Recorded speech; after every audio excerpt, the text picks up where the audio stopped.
All right, well, we have come to the actual prison site, and I don't think I'm going to get out and go over all of these memorials here. They have them for Clara Barton, I don't know, all these people. Wisconsin, yeah, the soldiers for the various states. The posts mark the stockade and the deadline. Yeah. But the interesting thing was, and you can, well, you know what? I'm going to get out up here, so I'm going to talk about it when I get out. But I think this is the Providence well, I believe. Oh, it must be. Spring. But you can see the stockade up on the hill there, and the little towers, they were, what, every 30 yards or something apart? 30 feet apart. They'd have a guard up in each one, and 19 feet from the wall, there was a deadline. And if you crossed the deadline, the guards were allowed to shoot you. I don't know when they had to shoot you, but I guess if they wanted to just have some target practice, they could shoot you. All right, we're going to go to the fountain. And I'm going to talk a little bit about the creek, based on something I heard from a guy who does Civil War history. So, yeah, we'll talk about that in a second here. All right. All right, so in case we didn't get a good view of the stockade up there, and the walls, I think they were 19 feet tall, possibly, something like that. The camp started out to be 16 acres and grew to 26 acres as it filled up with more and more soldiers. But they have a depiction here, give you a good idea of just how this thing looked. How crowded it is, the tall gates. You can see here all the guard towers all along the fence. And then they had that 19-foot barrier, and you'd get shot if you crossed it. So I believe what we're coming up to here is the Providence Spring, which I'll explain in a minute. But before the spring appeared, the men relied on the creeks here. Now, it looks like there's a creek over there. You can see the vegetation. In any case, apparently the soldiers relied on the water from the streams for their water source. And they also, for sanitation purposes, downstream used it as a latrine, apparently. I mean, this is what I'm recalling from this presentation this guy made. Now, that would seem like it would work out fairly well as long as the water was moving fast enough and didn't backflow at all. But I guess what happened was the Confederate camp was uphill from the same, or upstream from the same creek that the prisoners were using. And they used it the same way.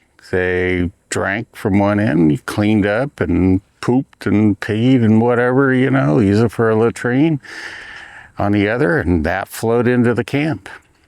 So, not very sanitary conditions. This is the North Gate. Oh, okay. So, the story here is that I guess they had a big rain and the spring popped up, Providence Spring, which the men thought was a divine intervention to bring them nice, clean water. So anyway, apparently some guys came back later who were prisoners of war here and built this little shrine to it. So here, maybe this talks about, yeah, okay. Remember, stop quickly and read because I'm going to move quickly.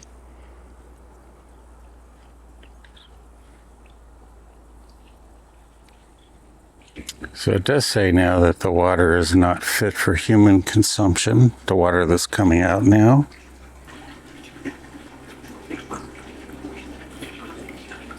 Sure making a lot of noise for, maybe there's water flowing back behind there. Again, stop and read it.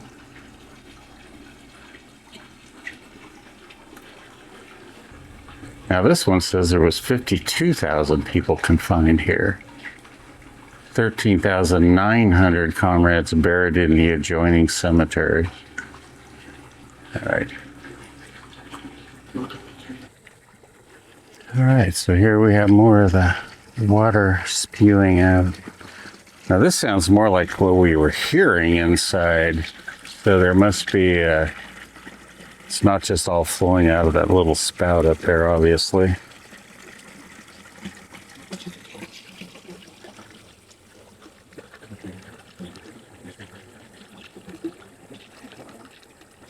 Okay, we are walking up towards the north gate.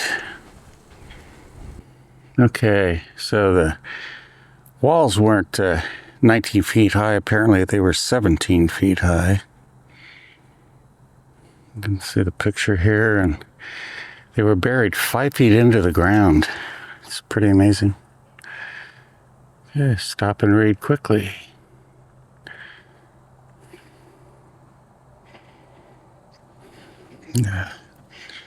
Here's a picture of the logs buried in what they found. Excavating.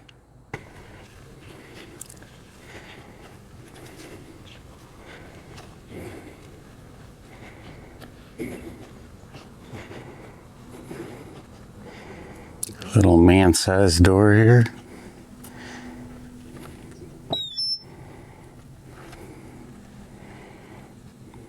And the large doors.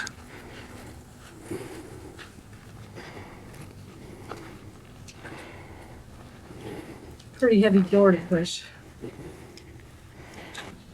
So this is an actual picture from August 1864. The men coming for rations. Crazy. All right, well, I'm not so sure there's a whole lot more for us to stop here at the side of the prison. We'll see, I guess, when we go around. So, probably just going to drive around to the cemetery.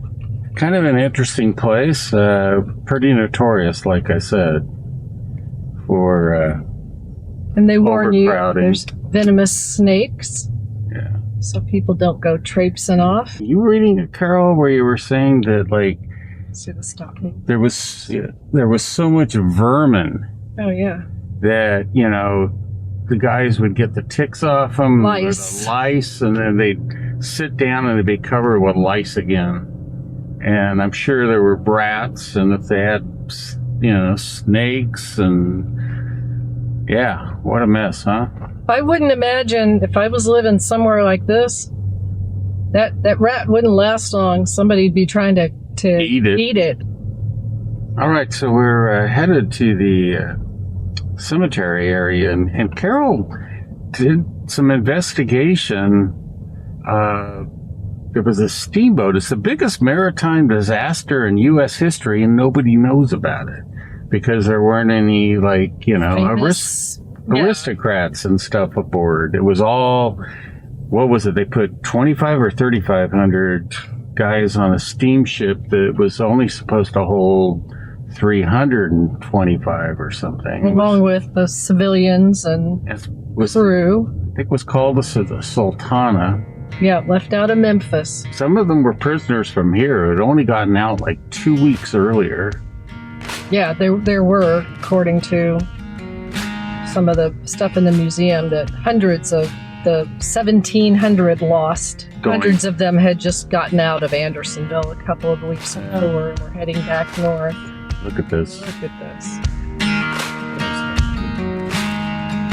And these are, I believe these are all the guys from here. And they have the numbers, yeah. Wow.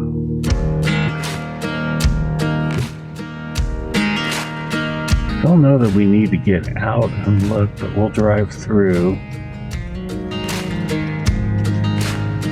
Now, this is a national cemetery, so it continues to have veteran burials here. There's two big areas that are from the prison, I believe, or the Civil War, and then there's other areas that are, like, you can see these other headstones over here are totally different, and they're probably more recent. There was some Vietnam, Korea. Yeah, there was some 2023 and 2018 grave there. We still have the prisoners of war on the right.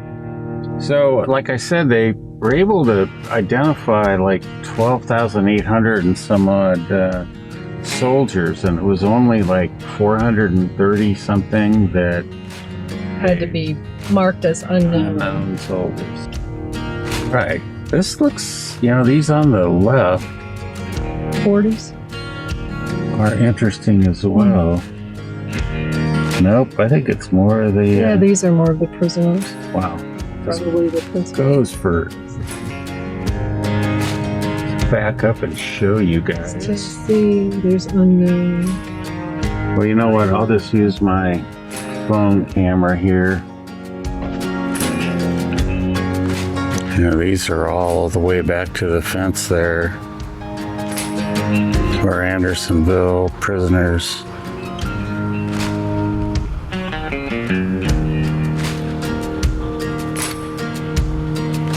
Most of them don't show a rank. But here we have Lewis Trout, Sergeant from New Jersey.